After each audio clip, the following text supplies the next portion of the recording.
Hello बच्चों, welcome all of you in Galaxy science classes. बच्चों, आज के लेक्चर में हम बात करेंगे difference between charge and mass. क्योंकि पीछे अगर आप हमारा प्रीवियस लेक्चर, अगर फर्स्ट और सेकंड लेक्चर देखे होंगे तो उससे आपको ये क्लियर हो गया होगा कि मास व चार्ज दोनों क्या है, किसी ऑब्जेक्ट की बेसिक प्रॉपर्टी है बच्चों।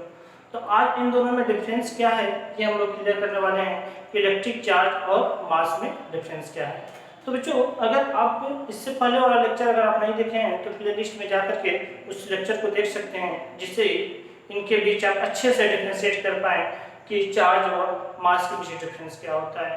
तो बच्चे वो वीडियो आपको प्लेलिस्ट में मिल जाएगी, जाकर के वहाँ से आप उसको वॉच करें, फिर इसको अच्छे से इस पर अपना कमांड बनाएं। सो बच्चों, हम स्टार्ट करते हैं difference between electric charge and mass.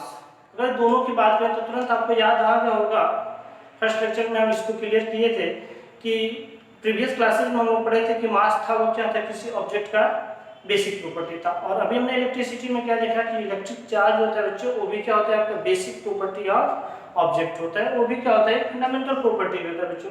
ठीक है, जब ये दोनों बेसिक प्रॉपर्टी हैं तो इन दोनों के बीच क्या है, डिफरेंस क्या है, आइए हम लोग देखते हैं। ओके, सो बच्चे, हम एक जनरल का कॉलम बना लिए हैं, ठीक है, और उसके बीच उन दोनों के बीच हम क्या करना चाह रहे हैं, इलेक्ट्रिक चार्ज और मास के बीच हम क्या करेंगे, डिफरेंस दिखाना है बच्चों।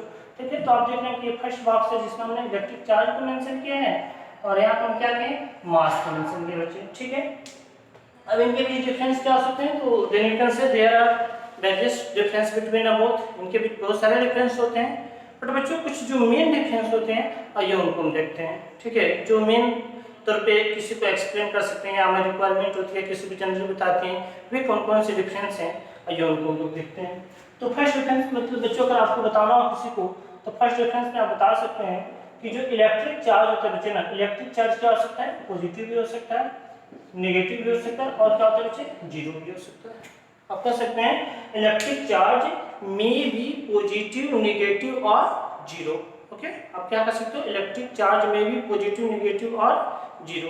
जो इलेक्ट्रिक चार्ज हो सकता है बच्चों वो क्या होगा आपका, इलेक्ट्रिक चार्ज क्या हो सकता है, पॉजिटिव हो सकता है, नेगेटिव हो सकता है, और क्या हो सकता है बच्चों, जीरो हो सकता है। ओके, बट वही अदर हम बात करते हैं मास को लेकर के, तो मास में आप कह सकते हैं mass of body is always positive. बच्चे, जो मास ऑफ बॉडी, किसी भी बॉडी का जो मास होता है वो क्या होता है, ऑलवेज पॉजिटिव होता है बच्चे। किसी भी बॉडी का जो मास होता है वो ऑलवेज पॉजिटिव होता है बच्चे, वो नेगेटिव नहीं होता है या जीरो नहीं होता है। जैसे कि आप बता सकते हैं, जैसे आप अगर कोई एग्जांपल देना चाहते हैं तो क्या आप ऐसा भी कर सकते हैं क्या, हमारी बुक -500 ग्राम की है, नहीं कर सकते बच्चे, इस तरह का नहीं कर सकते। मतलब कोई भी वेट होता है वो वेट करें मास जो का वो नेगेटिव नहीं हो सकता और ना ही जीरो हो सकता है। तो क्या हो सकता है, तो आप बता सकते हैं mass of body is always positive. तो पहला डिफरेंस आप इन दोनों में कर पाए कि किसी भी इलेक्ट्रिक चार्ज कि जो किसी भी इलेक्ट्रिक, कोई भी इलेक्ट्रिक चार्ज होता है वो क्या हो सकता है, वो पॉजिटिव हो सकता है, और क्या हो सकता है, नेगेटिव हो सकता है, और क्या हो सकता है, जीरो हो सकता है। बट किसी बॉडी का जो मास होता है वो ऑलवेज क्या होता है, पॉजिटिव होता है। क्लियर? सेकंड डिफरेंस देखते हैं बच्चे, electric charge is always quantized. Second difference आप बता सकते हैं कि जो इलेक्ट्रिक चार्ज होता है वो क्या होता है, क्वांटाइजेशन फॉर्म में होता है। इलेक्ट्रिक चार्ज होता है बच्चों वो क्या होता है, क्वांटाइजेशन फॉर्म में होता है। तो क्वांटाइजेशन के एक्चुअल मतलब हम आपको चार्ज की प्रॉपर्टी में पढ़ाए थे कि क्वांटाइजेशन का मतलब क्या होता है। तो बच्चों वहाँ पर क्वांटाइजेशन के एक्चुअल में यही देखे थे कि जो फंडामेंटल चार्ज के मल्टीपल होते हैं वे ऑलवेज क्या होते हैं, यू कैन से इंटीजर फॉर्म में होते हैं। Okay, like +1 +2 +3 dot dot dot और -1 -2 -3। ओके, यानी फंडामेंटल चार्ज के जो मल्टीपल होंगे वे क्या होंगे, एन फॉर्म में उसको हम राइट कर सकते हैं, यानी इंटीजर फॉर्म में होंगे। ठीक है, लेकिन आप क्या कहें, quantisation of mass is not established. ठीक है, बट मास के लिए क्वांटाइजेशन क्या है, स्टेबल नहीं है। क्या कर सकते हैं, quantisation of mass is not established. Okay, इसे अब इसमें क्या करें, इसमें कोई रिक्वायरमेंट नहीं है कि यहाँ पे जो मास के जो मल्टीपल होंगे बच्चों वो क्या होंगे, वे इंटीजर फॉर्म में होंगे, लाइक एन फॉर्म में होंगे या एन फॉर्म में होंगे। क्योंकि अगर मास की बात करें तो मास को हम फ्रैक्शनल फॉर्म में भी राइट कर सकते हैं, लाइक हाफ के जी। सो आप इसको आप क्या राइट कर सकते हो, अगर इसको राइट करना हो क्वांटिटेशन फॉर्म में, अगर इसको राइट करना होगा तो आप ऑलवेज इसको ऐसे ही राइट करेंगे। अगर इसको राइट करना हो क्वांटिटेशन फॉर्म में तो Q = प्लस माइनस यानी। अच्छा, आपको इसी फॉर्म में ऑलवेज राइट करना होगा, बट मास के लिए रिक्वायरमेंट नहीं है कि आप इसको इसी फॉर्म में राइट करो। मास के लिए तो आप ऐसे राइट कर सकते हो 2/3 kg और 1 kg। ओके, तो बच्चे क्या हो सकता है कि का quantisation of mass is not at stable. Mass के लिए जो क्वांटाइजेशन होता है वो स्टेबल नहीं होता बच्चे, ठीक है, वो क्वांटाइज फॉर्म में हो भी सकता है और नहीं भी हो सकता है। ओके, बट जो चार्ज होता है बच्चे वो क्या होता है, चार्ज ऑलवेज क्या होता है, क्वांटाइजेशन फॉर्म में होता है। क्लियर। थर्ड डिफरेंस देते हैं बच्चों, चार्ज इज स्ट्रिक्टली कंजर्व्ड। देखना बच्चे, बताया था आपको ये भी इसकी प्रॉपर्टीज आपको याद होगा आपको कि charge is always remain constant in isolated system. किसी भी आइसोलेटेड सिस्टम में चार्ज बच्चे क्या होता है, कांस्टेंट होता है। बट अगर वही मास की बात करें बच्चों, मास की बात करें, mass is not conserved itself. Mass कभी कंजर्व नहीं होता है। अगर ये होगा भी तो किसके साथ चेंज हो सकता है, मास को एनर्जी और एनर्जी को मास में कन्वर्ट किया जा सकता है, तो उसके साथ वो चेंज हो सकता है। बट क्या होता है, सिंगल पोजीशन में मास इज नॉट कंजर्व इटसेल्फ। क्या होता है, मास सिंगल में क्या होता है, कंजर्व नहीं होता है बच्चे। अगला बात करते हैं बच्चे, फोर्थ डिफरेंस हम देखते हैं, electrostatic force between two charge may be attractive और रिपल्सिव। गुड, बहुत इंपॉर्टेंट है बच्चे। कर electrostatic force between two charge may be attractive और रिपल्सिव। क्या करें कि दो चार्जेज अगर आप ले रहे हो, कोई भी दो चार्जेज ले रहे हो बच्चों, और इन दोनों चार्जेज के बीच जो एक्टेड इलेक्ट्रोस्टैटिक फोर्स होगा वो क्या हो सकता है बच्चे, वो अट्रैक्टिव भी हो सकता है और क्या हो सकता है, रिपल्सिव भी हो सकता है। बट कब यह कैसे होगा, तो बच्चे ये नेचर ऑफ चार्ज पर डिपेंड करेगा। ये किस पर डिपेंड करेगा, नेचर ऑफ चार्ज पर डिपेंड करेगा। लाइक अगर आप क्या करें, कोई भी दो चार्ज प्लस प्लस और माइनस माइनस, दैट मीन्स अगर आप लाइक चार्ज ले रहे हो, ठीक है, आप लाइक चार्ज ले रहे हो, तो बच्चे इनके बीच क्या हो जाएगा, ये रिपल्सिव नेचर कुछ तो करेंगे। बट बच्चे अगर यहीं पे हम बात करें कि अगर आप अनलाइक चार्ज ले रहे हो, प्लस माइनस और माइनस प्लस, सो बच्चे इनके बीच क्या हो जाएगा, आपका अट्रैक्टिव हो जाएगा। ठीक है, तो अब क्या करें, electrostatic force between two charge, electrostatic force between two charge may be positive, sorry may be attractive और रिपल्सिव। मतलब आप ये कह सकते हैं बच्चे कि दो चार्जेस के बीच जो एक्टेड इलेक्ट्रिकल फोर्स होता है वो अट्रैक्टिव नेचर का भी हो सकता है और कैसा हो सकता है बच्चे, वह रिपल्सिव नेचर का भी हो सकता है।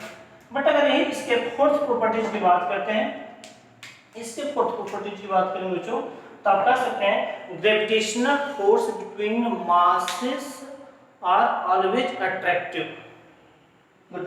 क्या था बच्चे, ग्रेविटेशनल फोर्स बिटवीन मास, मतलब कि दो मास, कोई भी अगर दो बॉडी आप ले रहे हो, ए व B, if you take a two body A, if you take a two body A and B which have masses m1 and m2, ठीक है बच्चे, कोई भी कोई दो बॉडी आप A व B ले रहे हो जिसके पास मास m1 और m2 है, तो बच्चे इनके बीच हमेशा जो फोर्स एक्ट करेगा वो अट्रैक्टिव होगा बच्चे, कभी रिपल्सिव नहीं हो सकता। बच्चे जो उनके बीच जो एक्टेड फोर्स होगा वो क्या होगा, ऑलवेज अट्रैक्टिव होगा। मतलब हम कह सकते हैं gravitational force between masses are always attractive, मतलब कि दो बॉडी के बीच या मासेस के बीच जो एक्टेड जो ग्रेविटेशनल फोर्स होता है बच्चों, वो क्या होता है, ऑलवेज अट्रैक्टिव होता है। बट आपने चार्ज सिस्टम में क्या देखा, वो अट्रैक्टिव नेचर का भी हो सकता है और क्या हो सकता है बच्चे, रिपल्सिव नेचर का भी होता है। लास्ट देखते हैं बच्चों, a charge body always possess some mass, बहुत इंपॉर्टेंट बच्चे, इसके भी एग्जांपल भी हम आपको देंगे, इसके देंगे और आपको बताना होगा। ठीक है, पर a charge body always possess some mass, जो चार्ज बॉडी होती है ना, वे क्या करते हैं, कुछ मास कंटेन कर सकते हैं।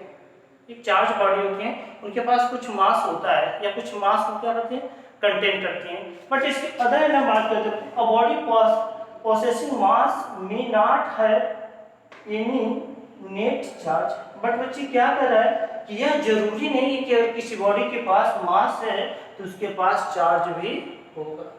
मतलब क्या कर दिया, मतलब यही कह सकते बच्चे कि सीधा सीधा आप बता सकते हो बच्चों, जनरली आप बता सकते हो इसको लेकर के कि अगर किसी बॉडी के पास चार्ज है तो उसके पास क्या होगा, मास होगा। परंतु ये जरूरी नहीं है कि अगर किसी बॉडी के पास मास है तो उसके पास चार्ज होगा ही, हो भी सकता है और नहीं भी हो सकता है। तो ये रहा आपके क्या normal difference between electric charge and mass. In simple way में बहुत छोटा लेक्चर है आज का, लेकिन इससे आप क्या कर सकते हैं, इन दोनों बेसिक प्रॉपर्टी, ऑब्जेक्ट के दोनों basic property that means electric charge और मास के बीच क्या कर सकते हैं, डिफरेंस आप बता सकते हैं। और ये आपके सामने रहा। ओके बच्चों, और मैं आपको इसके इस पे एक प्रॉब्लम दे दे रहा हूँ बच्चे, टॉपिक में दे रहा हूँ, ठीक है। आप इसका आंसर आप लोग कमेंट करेंगे, एक आंसर कमेंट करेंगे बच्चे आपको। कहीं कोई चार्ज है बच्चों, ठीक है, कोई भी सर कोई एक स्फीयर है बच्चे, ठीक है, इसको इसके पास मान लीजिए इसका मास m है बच्चे, इसके पास सॉरी इसका मास m है, ठीक है। और इसको बच्चे हम क्या करते हैं, इसको हम पॉजिटिव चार्ज दे देते हैं बच्चों, इसको हम क्या करते हैं, इसको पॉजिटिव चार्ज देते हैं। तो यदि इसको हम पॉजिटिव चार्ज देते हैं तो बच्चे क्या इसका कोई प्रभाव इसके मास पर पड़ेगा, इस स्फेरिकल पार्ट को हम क्या करते हैं पॉजिटिव चार्ज दे देते हैं, तो क्या इसके मास पर कोई उस चार्ज का इफेक्ट पड़ेगा या नहीं। बच्चे इसका आंसर आप कमेंट बॉक्स में देंगे और बताएंगे, और एक्चुअल जो अगर इफेक्ट पड़ेगा तो क्या होगा, उसका मास इंक्रीज होगा या डिक्रीज होगा बच्चों, ठीक है। तो आप इसका आंसर कमेंट बॉक्स में राइट करें, बताएं, ओके। और बच्चे आपको वीडियो कैसी लगी जरूर कमेंट करें और बताएं, और अगला लेक्चर किस टॉपिक पे चाहिए टॉपिक कमेंट करें। थैंक यू बच्चों।